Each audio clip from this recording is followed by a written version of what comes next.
So diffusion models are generative models that create samples by iteratively denoising random noise.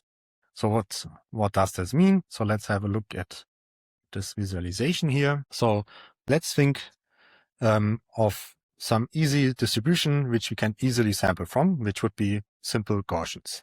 And that's the distribution we're going to start at. And what the diffusion model is then doing is it iteratively removes some noise from my distributions. And it makes it step by step, a little bit more removal, remove some more noise and some more noise. We see the bimodal distribution is showing up, and then until we reach the posterior distribution.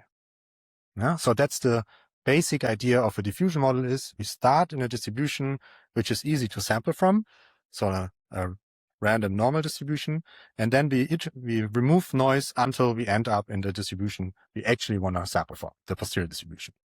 Now taking one more step back is this is not only working for posterior distributions, but also for likelihood distributions which you want to estimate.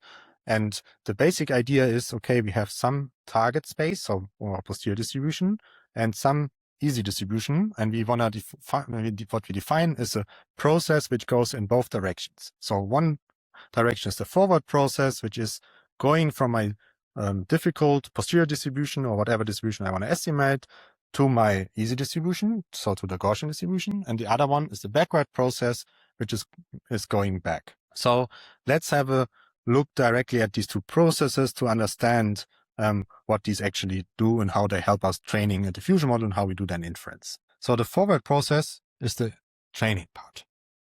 And in the training part, what we do is we start with a clean sample of our parameters. Yeah, so that's here the theta null. So let's plot them here. So we start with so this is now just the prior distributions, which we see here. And since we have a training data set, we actually know the ground truth parameter here, right? And what we do is during the forward process, we add some noise on top. Yeah. So we add some more noise until we end in the fully Gaussian case. So now we started also in Gaussian distributions because our prior is Gaussian, but that could be any distribution, right? So the idea here is really, okay, we start with our ground truth parameters and we add noise until we end up in a setting where we only have pure noise. And there are two functions here when you look at this formula, how you add the noise, and these functions are these alpha and the sigma, which are the so-called noise schedule. Yeah? So they determine how fast and how much noise you add during this diffusion time. Yeah, so diffusion time is meaning time 0 is the posterior distribution, and time 1 is only the Gaussian distribution. So the idea here is of these noise schedules, you can think about them as you can like hyperparameters which you might need to tune for performance later of your diffusion models, but this is a topic I'm not going to discuss today. But if you want to learn more about different noise schedules and how they look like and when to choose which noise schedule, this is something you will find in the review paper we wrote.